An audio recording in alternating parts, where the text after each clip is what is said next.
Students, आपण oscillation हा topic start केलेला आहे आणि ऑसिलेशन्समध्ये आपण पाहिले की what is the definition of linear S H M, त्याच्यानंतर differential equation of linear S H M आपण फाइंड आउट केलं. त्या डिफरन्शियल इक्वेशनवरून आपण expression for acceleration, velocity and displacement of the particle performing linear S H M derive केलं. त्याच्यानंतर या displacement, velocity आणि ॲक्सेलरेशनच्या व्हॅल्यूज एक्स्ट्रीम आणि मीन पोझिशनला किती असतात, म्हणजे maximum and minimum values of this physical quantities आपण डिस्कस केल्यात. तर बेस्ड ऑन दिस टॉपिक्स काही क्वेश्चन्स दिलेले आहेत तुम्हाला. Answer these questions. Now next we will solve some problems based on this part. तर हे प्रॉब्लेम्स आपण एक्सरसाइजमधले घेतलेले. तर problem first. At what distance from the mean position is the speed of a particle performing SHM is half its maximum speed.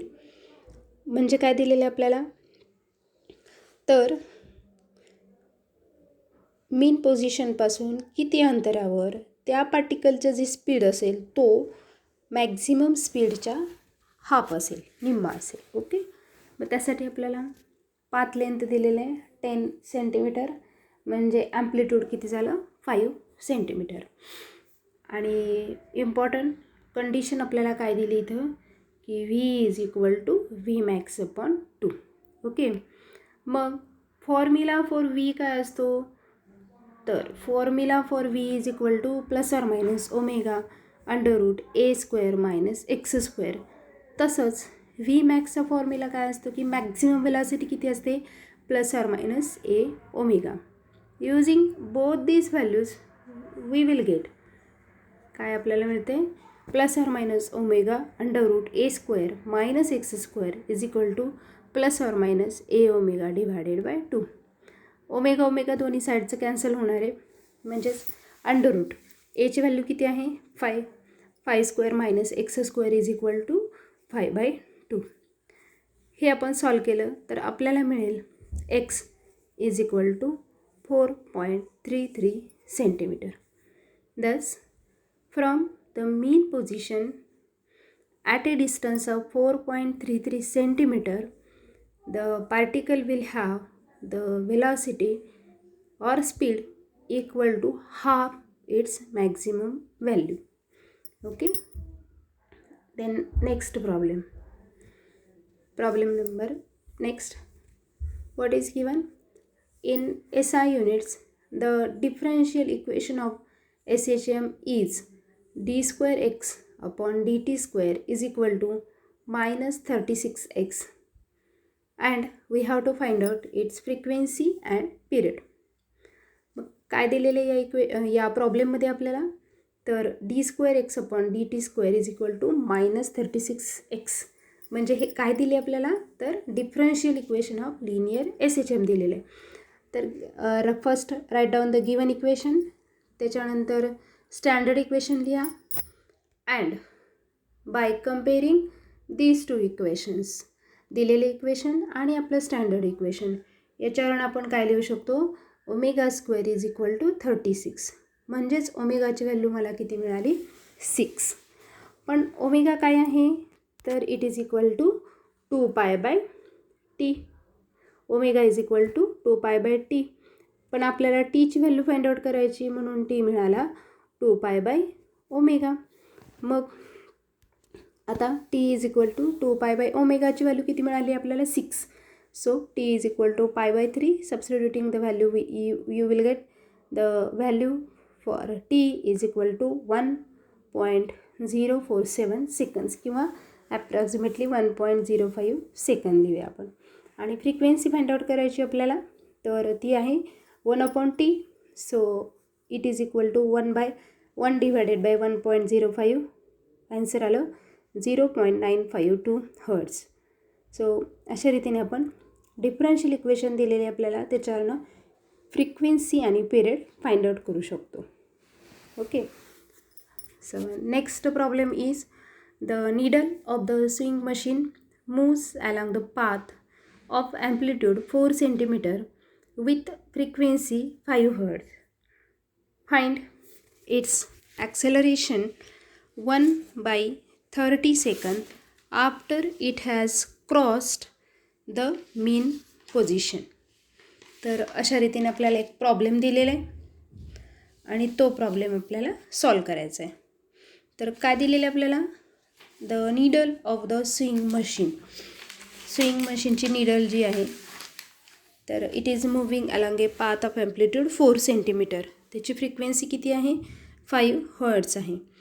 मग त्याचं acceleration त्या नीडलचं आपल्याला 1/30 सेकंदच्या नंतर फाइंड आउट करायचं आहे. It has cross the mean position. म्हणजे मीन पोझिशनपासूनचं त्याचं आपल्याला डिस्टन्स फाइंड आउट करून मग त्या पोझिशनचं ॲक्सेलरेशन काय आहे ते फाइंड आउट करायचं आहे. So what is given? A amplitude दिलेलं आहे 4 सेंटीमीटर, फ्रिक्वेन्सी दिलेली आहे आपल्याला आणि टाईम दिलेलं आहे. मग ॲक्सेलरेशन फाइंड आउट करायचे. फॉर्म्युला काय आहे ॲक्सेलरेशनचा? तर acceleration is equal to ω² x. पण व्हॉट इज ओमेगा? 2πn. म्हणून परत formula will become 2πn² x. मग याच्यामध्ये 2π कॉन्स्टंट आहे. एनची व्हॅल्यू आपल्याला माहिती दिली आहे त्यांनी 5 हर्ट्स, पण एक्स आपल्याला माहिती नाही आहे. So we have to find out the x. What is the value of x? That we will find out. ती व्हॅल्यू कशी फाइंड आउट करायची? तर when the particle starts its SHM from the mean position. मग त्याचं डिस्प्लेसमेंटचा formula काय असतो? तर x is equal to A sin ωt. हे आपण डिस्कस केलेले मागे. So x is equal to A sin ओमेगाची value 2πn × t. Substitute the values, you will get x is equal to 4 sin 2πn आणि टीची व्हॅल्यू 1/30 दिली आहे आपल्याला. हे सॉल्व केलं तर आपल्याला एक्सची व्हॅल्यू मिळेल x इज इक्वल टू 3.46 × 10⁻² मीटरमध्ये फाइंड आउट केलं तर. ओके. आणि नंतर मग ही व्हॅल्यू एक्सची आपण ॲक्सेलरेशनच्या फॉर्म्युल्यामध्ये सबस्टिट्यूट केला तर 2πn² × x. ओके. म्हणून ॲक्सेलरेशनची व्हॅल्यू आपल्याला मिळाली 34.19 मीटर/सेकंड². So this way we can calculate the value for the acceleration. Next problem आहे potential energy of the particle performing linear SHM is 0.1 π² x² joule. If mass of the particle is 20 gram, find the frequency of SHM. इथं आपल्याला potential energy दिलेली आहे particle performing linear SHM किती आहे? 0.1 π² x² joule. Mass of the particle दिले आपल्याला 20 gram. त्याला तुम्ही किलोग्राममध्ये कन्व्हर्ट करून घ्या. पोटेन्शियल एनर्जीचा फॉर्म्युला असतो 12 mω² x². पण आपल्याला देताना 0.1 π² x² दिले. So compare this to standard and given equation. मग तुम्हाला कम्पेअर केल्यानंतर मिळेल 12 mω² x² is equal to 0.1 π² x². ω² is equal to value आपल्याला मिळाली. त्याच्यानंतर आपल्याला ओमेगाची व्हॅल्यू मिळेल π√10. म्हणजेच omega is equal to 2πn आपल्याला माहिती आहे. सॉल्व करा. सो एनची व्हॅल्यू तुम्हाला मिळेल √10 / 2 आणि finally N is equal to 1.58 hertz. अशा रीतीने आपल्याला फ्रिक्वेन्सी ऑफ SHM मिळाली ज्या वेळेला आपल्याला पोटेन्शियल एनर्जीचा फॉर्म्युला दिला. या पद्धतीने आपण प्रॉब्लेम सॉल्व करू शकतो. नेक्स्ट प्रॉब्लेम आहे at what distance from the mean position is the kinetic energy of A particle performing SHM of amplitude 8 centimetre is 3 times its potential energy. म्हणजे पार्टिकल परफॉर्मिंग लिनियर SHM आहे त्याचा amplitude 8 centimetre आहे. Okay, तर या main पोझिशनपासून जर particle SHM perform करत असेल तर कुठल्या डिस्टन्सवर त्या पार्टिकलची kinetic energy is 3 times the potential energy. Okay, हे आपल्याला फाइंड आउट करायचं आहे. सो काय दिले आपल्याला? Kinetic energy is equal to 3 times potential energy. Kinetic एनर्जीचा फॉर्म्युला लिहा. Half omega square A square minus x square. Potential एनर्जीचा फॉर्म्युला लिहा. Half omega square x square आणि दोघांमधलं रिलेशन काय आहे? 3 टाइम्स, म्हणून मल्टिप्लाइड बाय 3. मग हाफ ओमेगा स्क्वेअर कॅन्सल होणार. रिमेनिंग टर्म आहे A square minus x square is equal to 3x square. मग एची व्हॅल्यू आपल्याला दिली त्यांनी 8 centimetre. Substitute this value and solve this equation. तुम्हाला मिळेल एक्सची value 4 centimetre.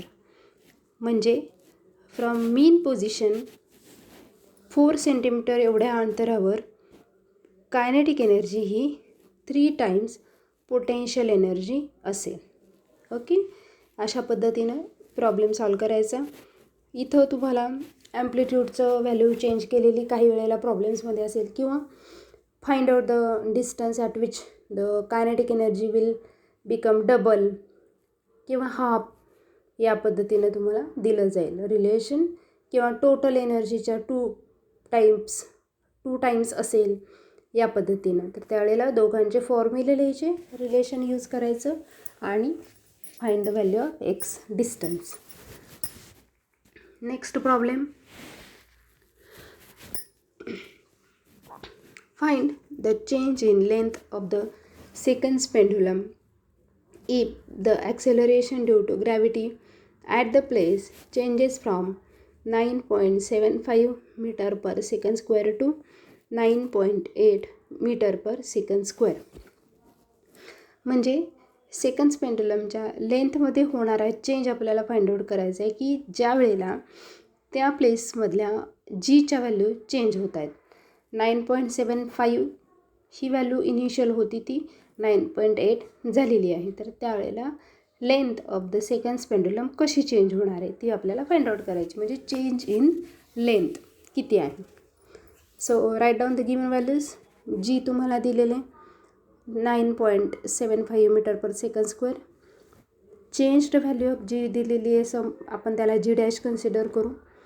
9.8 metre per second square.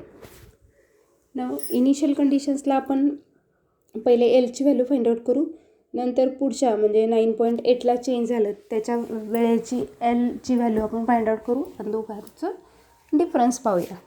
So for g T is equal to 2π√L/g, formula for the period of the seconds pendulum.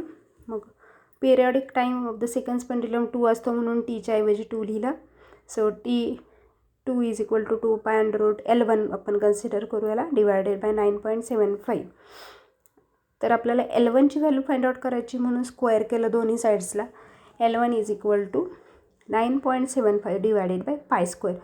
L1ची value मिळाली. Similarly आपण g dash म्हणजे दुसरी change झालेली value जीची consider करूया. त्याच्यासाठी जी डॅशसाठी T dash is equal to 2π√L2/g dash आहे. मग L2ची व्हॅल्यू तुम्हाला मिळाली 9.8 divided by pi square, equation number 2. मग आपल्याला change in length find out करायचं आहे L2 minus L1. Substitute the values from equation 1 and 2. So L2 minus L1 is equal to 9.8 minus 9.75 divided by 3.142 square. ती value आपल्याला मिळते 0.005 metre. म्हणजे ज्या वेळेला ॲक्सेलरेशन ड्यू टू ग्रॅव्हिटीच्या व्हॅल्यूमध्ये 9.75 टू 9.8 असा change होतो, त्यावेळेला चेंज इन लेंथ किती आहे? 0.005 metre. Next problem. The maximum speed of the particle performing linear SHM is 0.08 metre per second and if its maximum acceleration is 0.32 meter per second square. We have to calculate its period and amplitude. So what is given to us? A particle is performing linear SHM. Its maximum speed म्हणजे V max ची value दिली आपल्याला 0.08 metre per second आणि A max acceleration दिलेले 0.32 metre per second square. Formula for V max काय असतो तर A omega आहे आणि फॉर्म्युला फॉर A max काय आहे तर A ओमेगा स्क्वेअर आहे. या दोघांचा रेशो आपण घेतला तर A max divided by V max म्हणजे आपल्याला ओमेगाची व्हॅल्यू मिळेल आणि या ओमेगाच्या व्हॅल्यूवरनं आपल्याला पिरियड फाइंड आउट करता येईल. So A max divided by V max is equal to 0.32 divided by 0.08 म्हणजेच ओमेगाची व्हॅल्यू आपल्याला मिळाली 4. Omega is nothing but 2π/t म्हणजेच टीची व्हॅल्यू आपल्याला मिळाली 2π/4. T is equal to 1.571 second मिळाली आपल्याला. Thus we got the value for the period. त्याच्यानंतर नेक्स्ट आपल्याला काय फाइंड आउट करायचं आहे ॲम्प्लिट्यूड. ॲम्प्लिट्यूड फाइंड आउट करण्यासाठी आपण कन्सिडर करूया V max is equal to A omega. मग एची व्हॅल्यू फाइंड आउट करायची म्हणून V max divided by omega. ओमेगाची व्हॅल्यू 2π/t आहे. Substitute the values you will get the value for A. It is equal to 0.02 meter. Thus we can solve the problems by using the different formulas that we have learned.